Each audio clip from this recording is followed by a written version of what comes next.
Una acusación falsa en una boda destruyó mi matrimonio. Conocí a Amber a través de mi esposa, Mónica. No era su nombre real, pero le quedaba demasiado bien como para cuestionarlo. Ellas se conocían desde el instituto, habían compartido piso un semestre en la universidad y, aunque luego la vida las llevó por caminos distintos, volvieron a reencontrarse cuando Amber regresó a nuestra ciudad. Unos 4 años atrás. Desde el primer momento algo en ella me incomodó. No era una sensación concreta, más bien una suma de detalles. Amber siempre estaba envuelta en algún tipo de drama. Cada vez que coincidíamos, había una historia nueva. Un compañero de trabajo que la había tratado mal. Una amiga que la había traicionado. Un jefe que la tenía en la mira. Siempre había alguien haciéndole daño, siempre había una crisis, siempre era la víctima. Yo intenté ser educado. Saludaba, sonreía, escuchaba lo justo.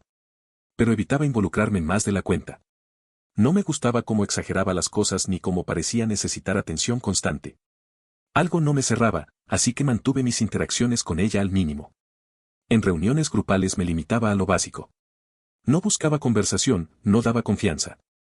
Mónica sabía que Amber no me agradaba, pero nunca me presionó para que me acercara. Simplemente aceptó que no éramos compatibles y listo. O eso creí. 7 meses antes de que todo se desmoronara, Amber se comprometió con un tipo llamado Harold. A partir de ese momento, la vida de mi esposa empezó a girar alrededor de esa boda. Como eran amigas de toda la vida, Mónica fue nombrada dama de honor. Y con ese título vino una avalancha de llamadas, mensajes y exigencias. Amber llamaba a Mónica casi todos los días. A veces varias veces en un mismo día. Que el lugar, que las flores, que el vestido, que la lista de invitados, que los colores, que la despedida de soltera. Mónica pasaba horas ayudándola con absolutamente todo. Entendía que ser dama de honor implicaba responsabilidad, pero lo de Amber era otra cosa. Absorbía tiempo, energía y paciencia como si el mundo entero le debiera algo por casarse. Durante la planificación empezaron a aparecer pequeñas señales que, en retrospectiva, eran banderas rojas evidentes. Una de las amigas de Mónica, Delia, le comentó en una ocasión que Amber había tenido problemas similares en el pasado. Le habló de una acusación falsa que había hecho años atrás contra un conocido, algo que terminó dañando seriamente la reputación de ese hombre antes de que se supiera la verdad. Otro día, en una barbacoa, un tipo llamado Mark tomó a Mónica aparte. Le contó que Amber se había atribuido ideas suyas durante un proyecto laboral en el que habían trabajado juntos tiempo atrás. Nada de eso parecía moverle el piso a Mónica. Siempre respondía lo mismo, que Amber no era así, que no podía haberlo hecho, que seguramente había una explicación. Yo escuchaba todo desde afuera. No insistí. No quería quedar como el esposo que habla mal de las amigas de su pareja. Pensé que, mientras Amber se mantuviera en su órbita y no en la mía, no habría problema. La boda se celebró en un hotel a 1 hora de la ciudad. Fue un evento grande, más de 150 invitados. Yo asistí como acompañante de Mónica. No conocía a casi nadie. Desde que llegamos, Mónica estuvo ocupada todo el día con sus deberes. Ayudó a Amber a arreglarse en la suite, coordinó a las damas de honor, resolvió problemas de último momento con la florista y hasta dio un discurso durante la recepción. Mi día fue simple, casi monótono.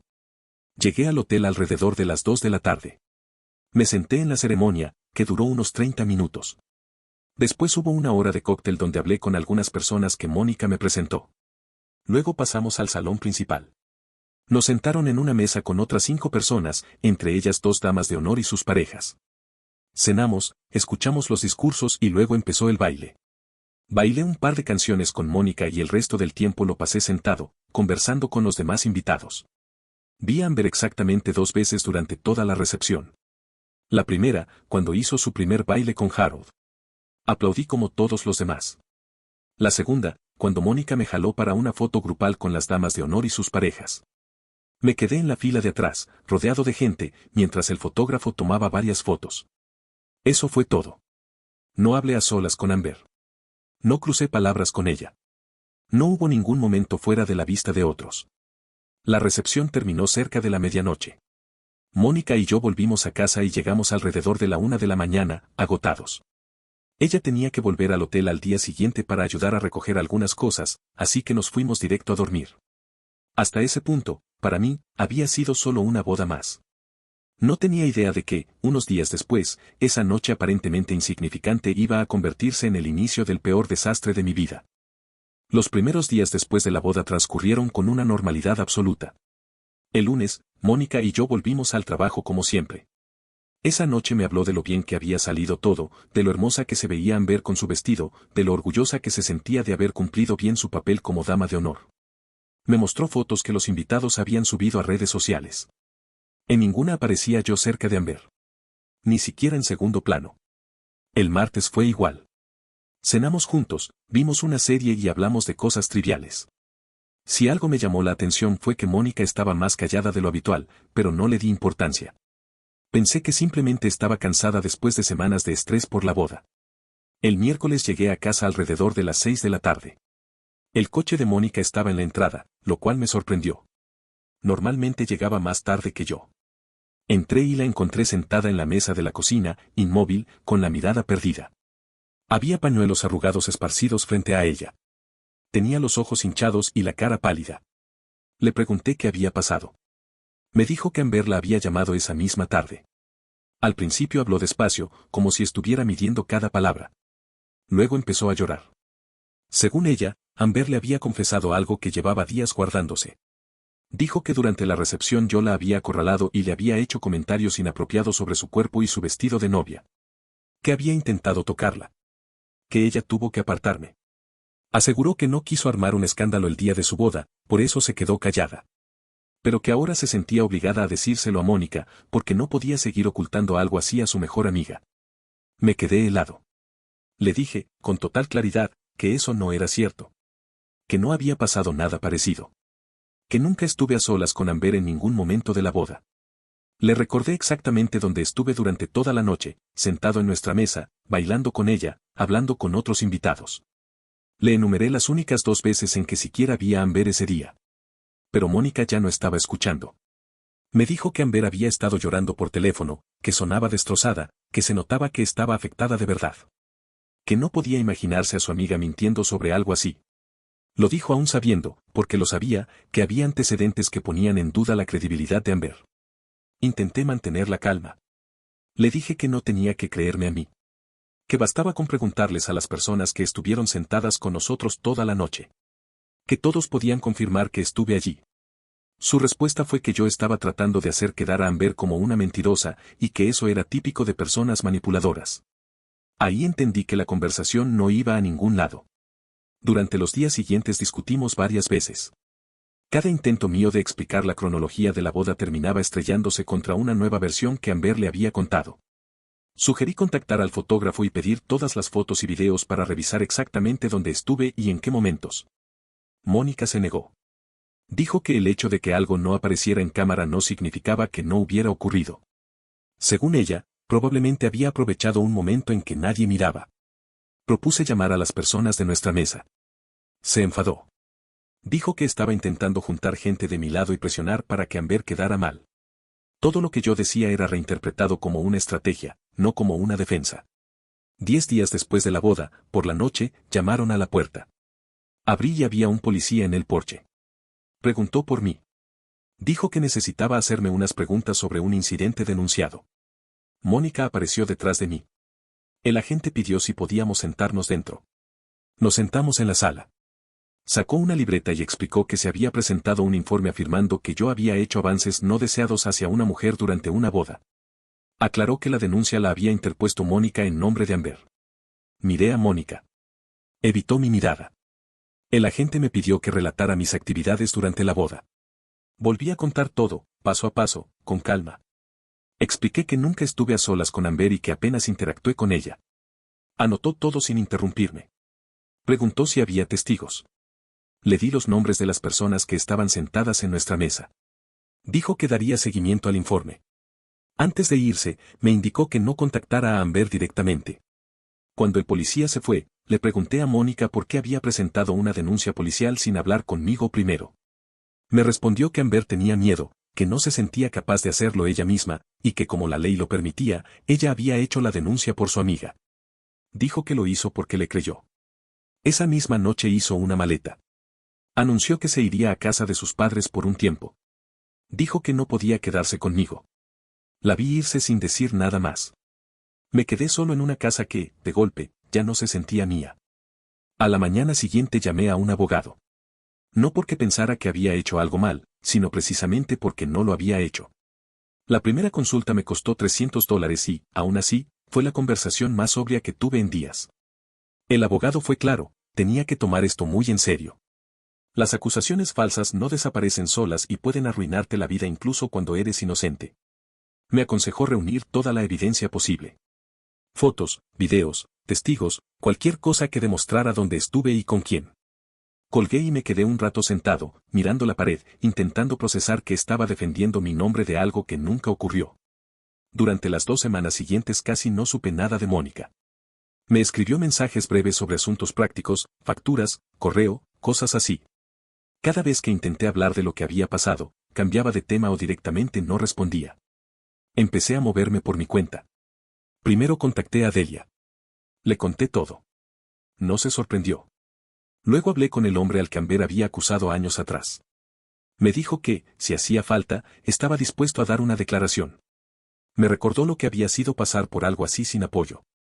Después llamé al fotógrafo de la boda. Pagué una tarifa adicional para obtener absolutamente todo el material. Semanas después me llegó un disco con más de 2000 fotos y casi 4 horas de video. Me senté a revisarlo todo. Las imágenes mostraban exactamente lo que yo había dicho desde el principio. Yo sentado en la mesa durante la cena. Yo bailando con Mónica. Yo hablando con otros invitados. No había una sola toma en la que estuviera cerca de Amber, salvo la foto grupal, rodeado de una docena de personas. No existía ningún momento sospechoso. Nada. 3 semanas después de la boda, mi abogado recibió una llamada del departamento de policía. Amber se había comunicado para aclarar su declaración. Dijo que tal vez se había confundido. Que había varios hombres que se parecían a mí en la boda y que pudo haber sido uno de ellos. El caso se cerró. El agente explicó que, ante la falta de pruebas y el cambio de versión, no había base para continuar. La denuncia había sido relativamente privada y, hasta ese momento, no parecía haberme afectado de manera directa. Legalmente, no había fundamentos claros para demandar por difamación ni por denuncia falsa. Todo eso, claro, sobre el papel. Cuando supe que el caso estaba cerrado, pensé que Mónica volvería. Que al menos habría una conversación incómoda, una disculpa torpe, algo. En lugar de eso, me llamó 4 días después. Dijo que quería hablar en persona. Le propuse que fuera en casa. Respondió que prefería un lugar seguro. No me pidió perdón. Dijo que tenía miedo de lo que yo pudiera hacerle. Escuchar eso fue absurdo. Nunca le levanté la voz, nunca fui violento, nunca le di un motivo real para sentir miedo. Aún así, estaba poniendo condiciones. Le dije que no me interesaba hablar. Eso desató una lluvia de mensajes. Decía que había estado reflexionando, que Amber probablemente se había confundido, pero que estaba decepcionada con mi reacción. Le pregunté qué reacción esperaba de alguien acusado falsamente. Me respondió que me puse a la defensiva en lugar de mostrar empatía por cómo se había sentido Amber. Según ella, yo había convertido todo en una batalla por tener razón, en lugar de preocuparme por el mal momento que había pasado su amiga. Le expliqué que ponerse a la defensiva era lo normal cuando tu esposa presenta una denuncia policial contra ti sin darte oportunidad de defenderte. Su respuesta fue que había hecho lo que creyó correcto y que no se arrepentía. Que entendía que fue difícil para mí, pero que Amber también lo estaba pasando mal. Ahí se rompió algo. Le dejé claro que los sentimientos de Amber me importaban muy poco, considerando que había lanzado una acusación que pudo haber destruido mi vida. Mónica me llamó insensible, machista y mala persona. Dijo que, al final, no había pasado nada, porque el caso se cerró. Ese no era el punto. El punto era que sí pudo haber pasado. En algún momento dijo que yo estaba mostrando fragilidad masculina por no manejar la situación con más gracia. Que debía dejarlo ir. Que no hiciera drama. Colgué y bloqueé su número. Si para ella eso era drama, decidí dárselo de verdad. Esa misma noche empecé a buscar apartamentos en internet. Encontré un apartamento al otro lado de la ciudad. Alquiler mes a mes, disponible de inmediato. No lo pensé demasiado. Firmé el contrato y en menos de una semana me mudé. Me llevé mi ropa, mi computadora, algunas cosas de cocina y todo lo que era claramente mío. No quería dejar nada pendiente, ni excusas para volver. El silencio del nuevo lugar fue un alivio extraño. No porque estuviera bien, sino porque al menos ya no estaba en una casa donde me sentía señalado. Mónica debió regresar al lugar que compartíamos, porque alguien me escribió preguntando qué estaba haciendo. Respondí lo justo, que me estaba mudando y que lo nuestro había terminado. Intentó llamarme desde ese número. No contesté. Mi abogado empezó a preparar los papeles del divorcio. La idea inicial era hacerlo de la forma más civil posible. Yo no tenía interés en alargar nada, solo en cerrar esa etapa. Como era de esperarse, empezaron a aparecer los mensajes indirectos. Amigos en común, conocidos, gente que no había hablado conmigo en años. Que no podía destruir un matrimonio por esto. Que las relaciones se trabajan. Que había sido un malentendido. A todos les respondí lo mismo, que hicieran una denuncia falsa contra ellos y luego nos sentáramos a tomar una cerveza. Curiosamente, nadie aceptó. Un par de semanas después de mudarme, Delia me escribió. Dijo que necesitaba hablar conmigo de algo importante. Quedamos y me preguntó cómo estaba. Le di un resumen rápido de la separación y del nuevo apartamento. Entonces sacó su teléfono. Me mostró una conversación entre ella y Amy, otra de las damas de honor. Amy decía que se sentía fatal por mí y que sabía que Amber ya había hecho cosas así antes. Delia deslizó hacia arriba y aparecieron mensajes de Lauren. Ella contaba que, años atrás, Amber había acusado al exnovio de Lauren de insinuársele en una fiesta. Esa acusación había provocado que terminaran antes de que se supiera la verdad. Más tarde, Amber admitió que lo inventó por celos. No era todo. Delia me explicó que Amy había salido con un chico llamado Tom años atrás. Amber se hizo amiga de Amy durante esa relación. 6 meses después, Amber le dijo que Tom había intentado besarla cuando Amy no estaba. Amy enfrentó a Tom, hubo una pelea enorme y terminaron. Meses después, Amber confesó que había exagerado todo porque sentía que Amy pasaba demasiado tiempo con su novio. Le pregunté a Delia si Mónica sabía todo esto. Sí, lo sabía. No con todos los detalles desde el principio, pero sabía lo suficiente. Y aún así nunca pareció importarle. Delia me dijo que ella misma no había conectado todas las historias hasta después de la boda, cuando empezó a hablar con Amy y Lauren. Antes de hablar conmigo, fue a contarle todo a Mónica. Según Delia, Mónica escuchó, fue al baño y volvió llorando. Dijo poco. Contó una historia del pasado. Antes de conocerme, había tenido una relación con un chico que la engañó con una amiga. Amber fue quien le avisó. La apoyó durante la ruptura, la ayudó a salir adelante. Delia cree que eso creó un vínculo que Mónica nunca cuestionó. Yo empecé a sospechar que esa historia también podía haber sido una mentira más. No sé si Mónica lloró porque se dio cuenta de quién era realmente su amiga o porque se sintió una tonta. Para mí ya daba igual. Presentar una denuncia policial contra tu esposo, ignorando todas las pruebas que te ofrece, es suficiente para terminar un matrimonio. No solo me estaba divorciando de Mónica. Me estaba divorciando de todo el caos que la rodeaba. Y no tenía intención de mirar atrás. Una semana después de hablar con Delia, me llamó mi abogado. Me dijo que había estado revisando los antecedentes de Amber, por si en algún momento necesitábamos respaldar una posible demanda. Al principio yo había descartado esa idea. El caso policial se había cerrado y, hasta donde sabía, el daño era limitado. Eso cambió cuando empecé a notar miradas raras en el trabajo. No sabía exactamente cómo se había filtrado la información, pero algunas personas claramente sabían que había existido una denuncia. Nadie decía nada directamente, pero el ambiente había cambiado. Mi abogado fue directo, ahora sí había daño. Y cuando hay daño, hay base legal. Además, la historia de Amber no era nueva. En los últimos 5 años había estado involucrada en al menos otros 2 incidentes muy similares. En uno, acusó al esposo de una excompañera de trabajo de enviarle mensajes inapropiados. La empresa investigó y no encontró ninguna prueba. Amber dijo que tal vez los había borrado sin querer. El hombre perdió su empleo y su matrimonio se vino abajo antes de que se demostrara que la acusación era falsa. Amber fue demandada y perdió.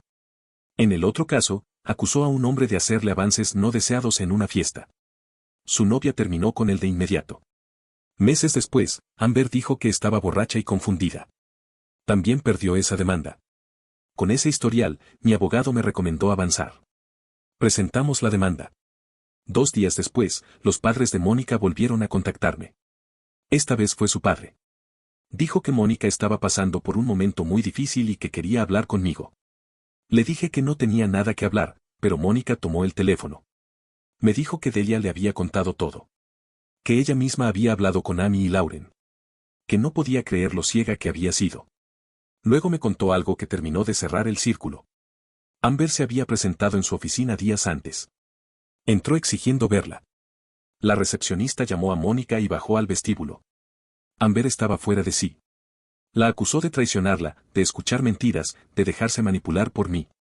Gritaba que yo era un abusador y que Mónica estaba eligiéndome a mí por encima de la amiga que siempre había estado ahí.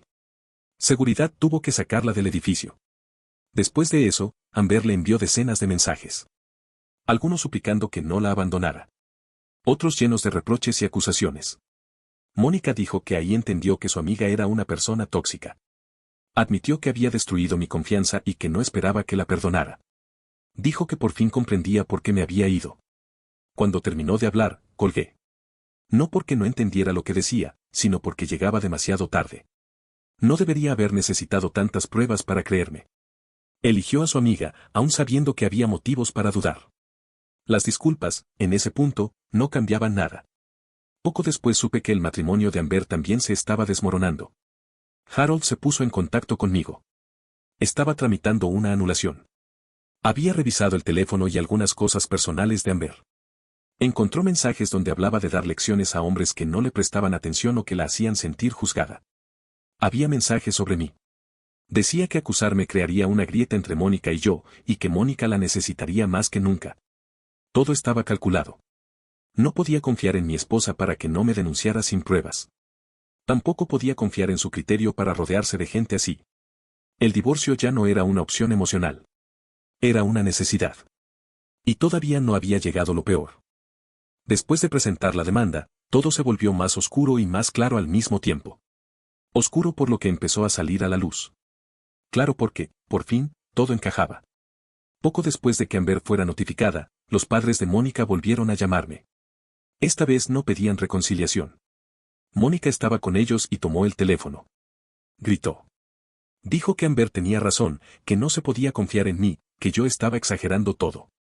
Me llamó desde números distintos durante días. Ahí entendí que nunca había cortado del todo con Amber, o peor, que siempre supo más de lo que admitía. Mi abogado confirmó algo que yo ya sospechaba, alguien había llamado a mi trabajo. Con una orden judicial obtuvimos los registros. La llamada era de Mónica. El audio era claro. Dio mi nombre completo y dijo que uno de sus empleados tenía una denuncia por acoso. Lo hizo después de que el caso ya se había cerrado. Eso fue el golpe final. Ampliamos la demanda. Ya no era solo Amber. Ahora Mónica también estaba incluida por daño reputacional. Además, iniciamos el divorcio por culpa, solicitando compensación económica. Lo que al principio iba a ser un trámite simple se convirtió en un proceso necesario. El divorcio se resolvió antes que las demandas. No dividimos todo a la mitad. Cada uno se quedó con lo suyo. Vivíamos en un lugar alquilado, así que no hubo disputa por la vivienda. Mónica perdió más de lo que habría perdido si hubiera dejado las cosas en paz. Cuando el divorcio estaba por terminar, Mónica empezó a acosarme. Mensajes, llamadas, regalos extraños. Rosas negras con una tarjeta deseándome el infierno. Una foto reciente de mis padres con los ojos tachados. Conseguí una orden de restricción sin dificultad. Las demandas siguieron su curso. Amber perdió. No solo por mi caso, sino porque se sumaron los antecedentes. Fue declarada culpable de múltiples denuncias falsas y sentenciada a 6 meses de prisión. Su matrimonio fue anulado. Mónica también perdió su demanda. El acoso la hundió definitivamente. No celebré. No sentí alivio inmediato. Sentí cansancio. Mirando atrás, me doy cuenta de que no fue una boda lo que destruyó mi matrimonio. Fue una decisión. La decisión de creer una acusación sin pruebas. De elegir una amistad tóxica por encima de una relación construida con hechos. Hoy estoy solo, pero en paz. Mi nombre quedó limpio. Mi vida, reconstruida. Y si algo aprendí de todo esto es que no necesitas que alguien te golpee para que te haga daño. A veces basta con que te señale. No olvides dejar tu opinión en los comentarios, dejar tu like y compartir este video.